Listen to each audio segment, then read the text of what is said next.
to these symptoms of ADHD, easily distracted by irrelevant stimuli. Now the sun is in my eyes! Shit. Ah! Can you guess who the sponsor of today's video is? Yes, judging by all of these shoes on my desk, it's the legends over at Vessi. More about them in a bit. Hello everybody, welcome back to another episode of Brain Blaze. As always, I'm your host Simon. Welcome, welcome. This show, what happens, one of my writers, in this case Dave, has written me a script of the world's most entitled celebrities. Ooh, this could be spicy. This could be spicy. Let's jump in. Hollywood has its fair share of legends, people who will go out of their way to help the less fortunate, who spend their careers campaigning for worthwhile causes, or people who are such consummate professionals that it's truly a pleasure to work with them. Or just like legends for being legends, like Bill Murray, legends. He does all this legendary shit, like, there's just so many stories of him just getting up to crazy shit. And he's like an old man, and I love it. One recent example of supreme legendary behavior involves the wrestler turned actor John Cena. Oh, and a Ukrainian teenager with Down syndrome. You want to know a fun fact? John Cena follows me on Twitter. You get notifications when like people with a lot of followers follow you. And I was like, oh, hello, John Cena. Okay. As the story goes, the nonverbal teen and his mother were forced to flee Ukraine as a result of the Russian invasion. Understandably, this young man was terrified by the prospect of leaving his home and traveling to an unknown destination. So, in order to alleviate his stress, his mother told him that they were going to meet John Cena. As it happened, John was working in Europe at the time, and after hearing about the story online, he immediately took a flight to Amsterdam in order to meet with his #1 fan. According to reports, the two spent the day eating cake and playing with blocks. What a truly awesome dude. Unfortunately, not every celebrity is like this. For every hero like John, there's at least one selfish, whiny, entitled prick to balance the scale. And it is these people that we're going to be focusing on in today's video. So this introduction was just like to give us some contrast of like, this guy's a legend, and here are some people who are not. Just to make them seem more like a douchebag, because you can be a celebrity and a good person. Well, Now, just let me interrupt today's video to tell you about our fantastic sponsor today, and that would be Vessi. Are you someone who likes to jump in puddles but hates soggy socks that come with it? I mean, I'm an adult man, so I don't necessarily go and jump in puddles intentionally, but my kid does, and she loves it, which isn't relevant at all for today. But you know, you don't need to be jumping in puddles to get your feet wet. You just be walking down the street and be like, I trod in a puddle. Or it's like, even when it's raining really heavily, it doesn't even have to be puddles. You just be like, oh, my shoes are completely soaked through and it's just from the rain. Well, good news. Boots, like we call them Wellington boots. I think Americans call them rain boots. They're not the only solution, because that's what Vessi is about. They have created 100% waterproof shoes so you can embrace the magic of water without any distractions, or just, not get like super wet socks when it rains. They use something called Dymatex technology, which keeps water out while allowing your feet to breathe, so you can enjoy any water activities without discomfort. And when they say breathe, like I wear these year round. These are my current wearing ones. And I just don't... It's summer, I wear them. It's autumn, I wear them. It's winter, I wear them. There is no need for like seasonal shoes anymore, because Vessi have invented the perfect shoe. And also you don't have to worry about getting them dirty. They're very easy to clean. You just rinse them off and they're good as new. But it's not just the practicality of waterproof shoes. Vessis are also versatile, stylish. I love these. These look so cool. I haven't actually worn them yet because I've been wearing, honestly, I've got a lot of Vessi shoes. And, but it just... It looks so cool. Now, whether you're out for a walk, going to work, or even dining out, Vessi has comfortable and waterproof shoes for every occasion. Vessi not only want to help you enjoy water, but also protect it. Their partnerships fund programs that help shape the next generation of water protectors and create fresh water where it's needed most. This is brand new information to me.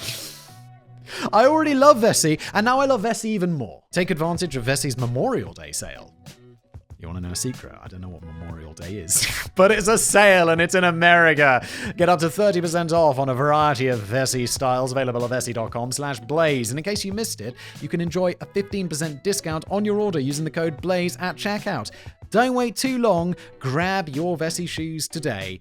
Can't say enough good things about this brand. And now back to today's video. Justin Bieber.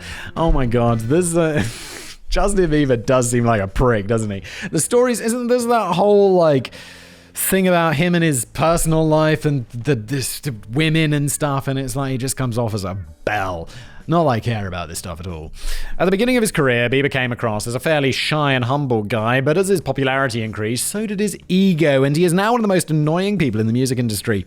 And I've mentioned this before, and it's one of those things where Simon will be like, Simon, we know, you've told this story like 7 times. And I said, don't watch. I've only got so many stories, okay? I've only lived 35 short years. Although, dude, I am reading... Oh, I'm getting a phone call. Special delivery.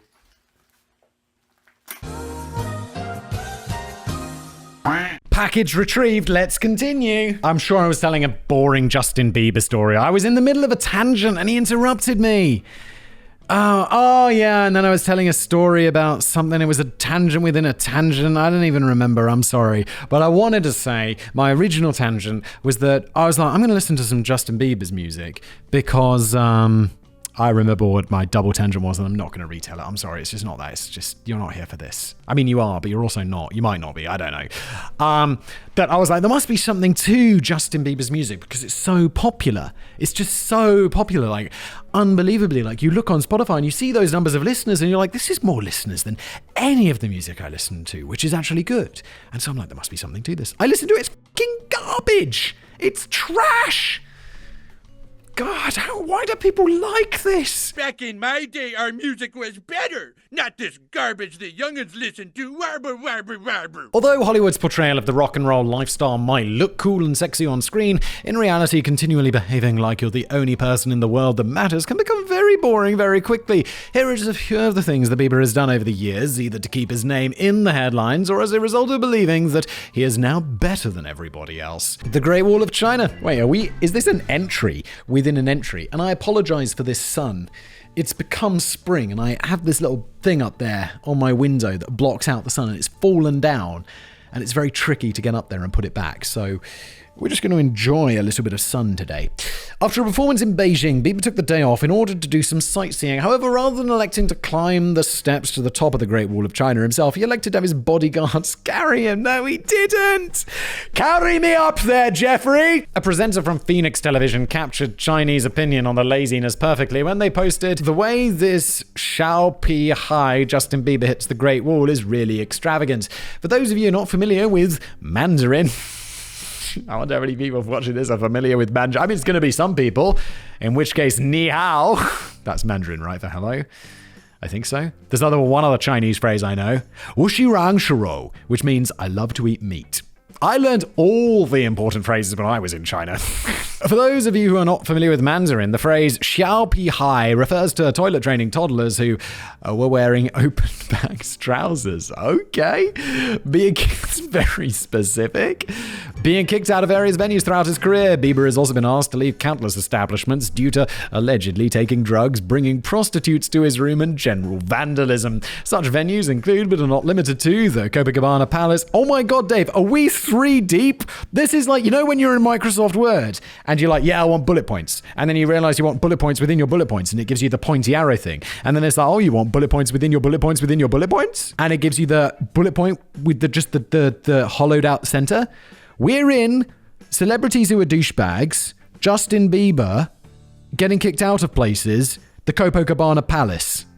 Holy shit, Dave. You better pull us out of this. You better pull us out of this dive. The Copacabana Palace Hotel in southern Rio. Dave has started using asterisks as this depth of bullet points. Where staff claimed the year's entourage had spent several days partying, taking drugs, and generally disturbing the other guests. The Mayan fortress of Tulum in Mexico, which Bieber was allegedly asked to leave after removing his underpants and attempting to climb one of the ancient structures in Argentina, where he behaved so outrageously during a tour that the government appeared to have taken steps to ensure that he never returns. He got banned from a country. God damn. Defiling the Anne Frank Museum guest book. Oh my god, I know that the Never Stop, Never Stopping movie was a parody of Justin Bieber. But when he says he took a shit in the Anne Frank house, I didn't realize that this was not far from the truth. Oh my god. Perhaps his most well-known attempt to make everything about himself. When visiting the former hiding place of Anne Frank, Bieber wrote in the guest book, truly inspiring to be able to come here. Anne was a great girl. Hopefully, she would have been a believer. No, he didn't. What makes you think that's okay? You live in such a bubble of your own supremacy that it's actually disgusting. I'm not even sure how to properly address this level of disrespect. All I can say is that I truly do envy Ed Sheeran. Oh wait, I don't know why he envies Ed Sheeran. Although he and Bieber seem to be good friends, he did once split Bieber's head open with a golf club without suffering any legal ramifications. I wonder how many other people wish they could have traded places with Sheeran for that moment. Gwyneth Paltrow, voted 2013's most hated celebrity by Star Magazine. Paltrow is no stranger when it comes to a bit of public hate, but is this title deserved? Yes, Rico. Well, I'll let you decide. It would be impossible to list all of the controversies in which Paltrow has been involved without doing an entire epic blaze on the subject. Nevertheless, here are a few of the most interesting. In 2014, she managed to piss off almost every working mum in America when she claimed that those who worked 9-to-5 jobs had it much easier than she did. What are you, f***ing stupid? During an interview with Online.com, she said, "I think to have a regular job and be a mum is not as, of course there are challenges, but it's not like being on set." The implication that pretending to be somebody in exchange for millions of dollars was harder than attempting to support your own family on minimum wage really did cause some controversy. One mum even went as far as writing her an open letter. It is truly brilliant, and I recommend you reading it in its entirety, but here's a very small extract. You mentioned in your interview that when someone has an office job, you know you can do all the stuff in the morning, and that hit the nail on the head. As someone with an office job, my mornings are obviously pretty leisurely. Sometimes I even have time to drink half my coffee before it gets cold. It's savage. In 2013, Paltrow released her latest cookbook, It's All Good. This book has received some of the most amusing reviews that I've read in a long time. Here are just two of them. The book reads like the manifesto to some sort of creepy, healthy girl sorority with members who use beet juice rather than permanent marker to circle the problem areas on each other's body. Oh my god, people savage. But Gwyneth Paltrow, it's like she makes it easy. And perhaps even better, It's All Good is drenched in a chatty faux populism that could only come from a rich person fearlessly boasting about her life of privilege. I love it. There's a point, right, where you get so in your own little bubble that you just don't understand how the rest of the world works. I get it. I get how you can get there, you know? I get it. You just try not to, okay? Excuse me? Paltrow claims that she was inspired to write this book after she suffered what she believed to be a stroke, what turned out to actually just be a migraine. After this near-death experience, she visited a doctor and he recommended the elimination diet. Doctor there is in Dave's things. He's probably not a real doctor. He's not like a MD. He's like a doctor of guitar or something. You son of a bitch! I hate this doctor! He's a very literal man. Let's just come here. Now, if I were to list all of the things that this diet forbids, you would all be bored and Simon would be hungry. But here, I just ate my lunch, Dave. And by ate, I mean I drank my lunch because I had a meal replacement. But here are my top 5. Coffee, alcohol, dairy, meat, and potatoes. Wait, this diet forbids coffee, alcohol, dairy, meat, and potatoes. I'm pretty sure that's all I consume. Literally, it is naming my favorite foods and drinks. Coffee, yes, obviously. The only thing it's missing is Coke Zero. Alcohol, obviously. Dairy, all dairy. Meat, all meat. And potatoes, preferably in their fried form. Oh, God, it's so good. Although I believe it is technically possible to exist without coffee, alcohol, and meat, I've heard that this sort of diet can, at the very least, make you a little bit preachy and annoying. So, with everything delicious removed from the table, just what recipes does this book include? After all, one of the main selling points of the book is that it contains recipes that can be made and enjoyed by everybody. I see this sun, and I can see this is my own beard on my chest. And I can see oh, it's that side because my monitor's mirrored. I can see the trees, they're like blowing in the wind, their leaves. I want to go outside. It's spring. I am Soler of Astora, an adherent of the Lord of Sunlight. Driven by curiosity, I downloaded a copy of this book and gave it a quick read. As a result of the reading, I drew 2 conclusions. First, the 2 reviews I listed above are entirely accurate, and secondly, few, if any, of the recipes can be made and enjoyed by anybody. To clarify, this is not because any of the recipes are exceptionally complicated. It has more to do with the fact that should you attempt to construct some sort of diet plan using this book, you would need to spend somewhere in the region of $300 per day. Holy shit, what is in your recipes, Paltrow? Dave, is that an exaggeration? That better be a bloody exaggeration. The entire book has almost universally been slated online for its combination of celebrity name-dropping, dangerous and unhealthy food preparation practices, and just generally being a bit out of touch with reality. Why don't you double your dosage and leave me alone? What sort of percentage of the population can spend $300 a day on food? That is some, 0.1%. That is truly some... That's over $100,000 a year on food. That's some top 0.1% shit, boy. Dangerous and pretentious cookbooks are not the only examples of the crap that Paltrow has been shilling over the years. Alleged crap, Dave. Crap in your opinion. Maybe some people love a vagina-scented candle. In fact, she's got an entire website dedicated to selling bizarre and ineffective products. Allegedly ineffective. Goop.com has been called out by medical professionals on a number of occasions for selling products that are actually dangerous for your health. According to those medical professionals, Dave. And maybe they're wrong, Dave. Maybe we shouldn't listen to the medical professionals. We should. We definitely should. Rather than providing magical healing vibes and recommending dangerous and unnecessary procedures such as vagina steaming, a procedure which in the past has led to third-degree burns. The website seems to have a bit of a vagina fascination. For the price of $75 or about £60, the website will send you a vagina-scented candle, I told you. According to the description, with a funny, gorgeous, sexy, and beautifully unexpected scent. Oh my lord. This candle is made with geranium, citrusy bergamot, and cedar, absolutely juxtaposed with damask rose and ambrette seed to put us in the mind of fantasy, seduction, and sophisticated warmth. It's a weird smelling badge. What the f*** is going on? Incidentally, if anybody has purchased this candle, please do restrain yourself from trying to tell me more about it in the comment section. Excuse me, miss. Is everything all right?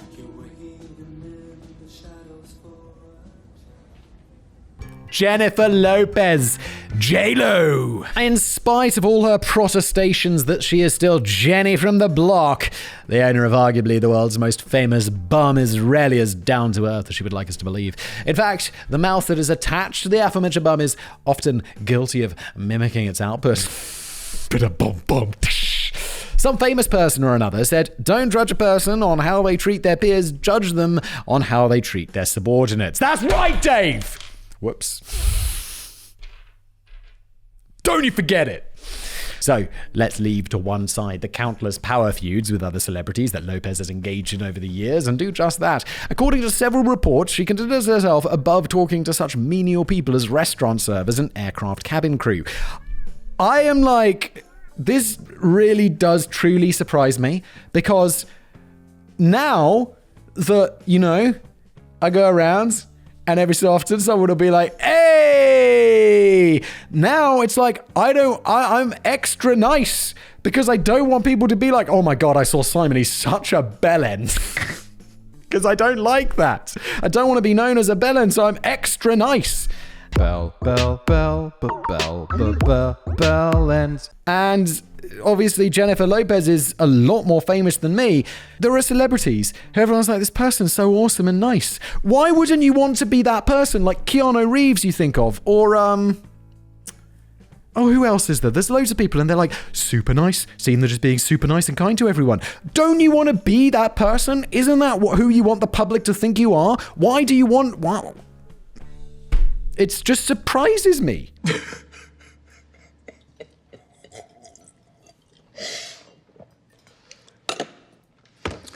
I'm sorry.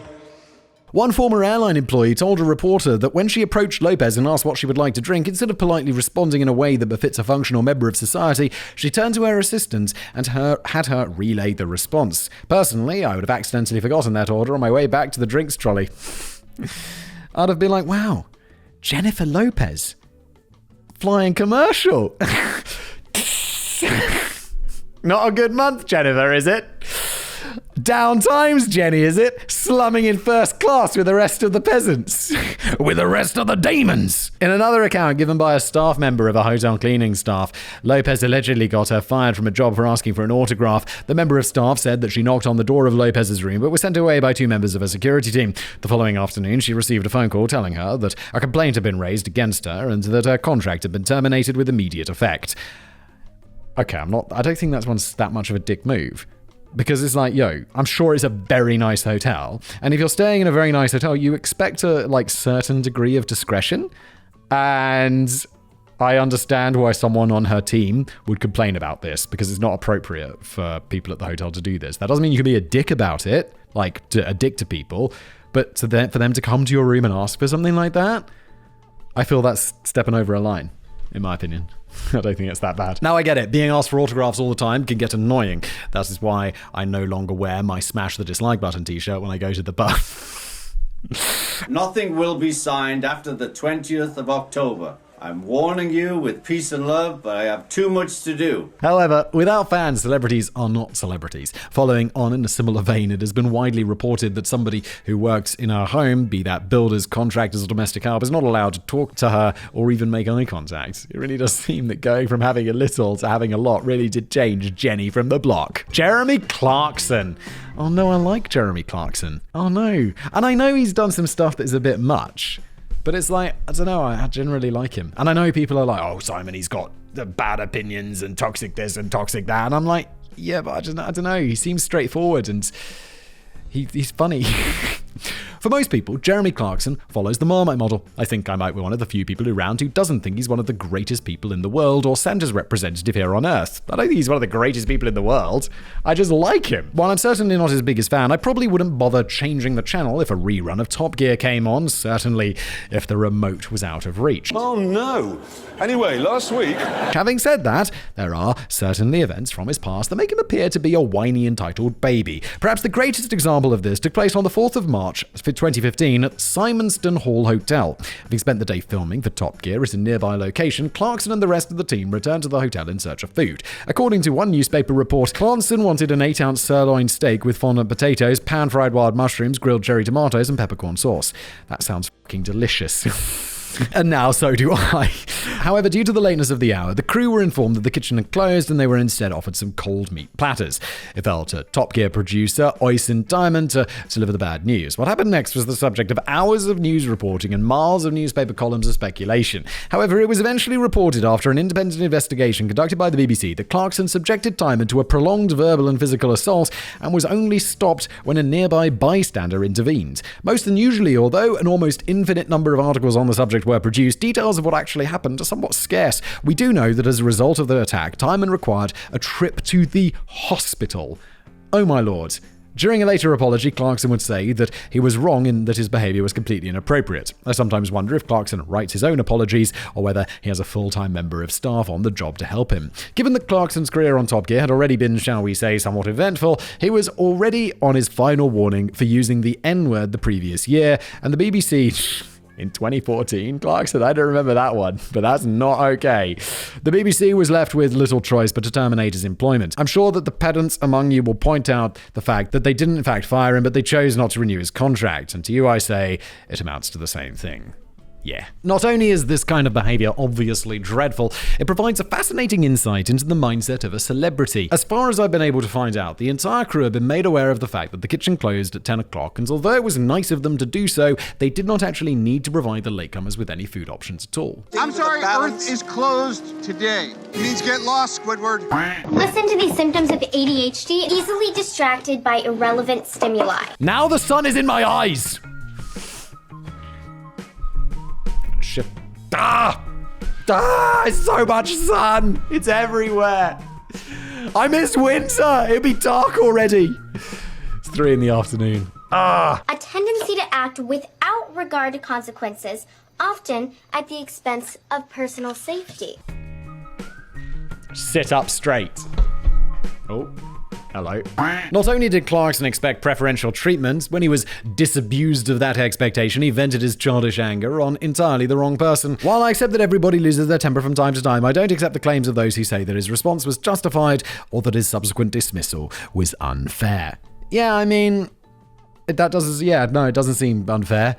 You put a dude in the hospital if that's what happens. That's intense. Thanks for watching.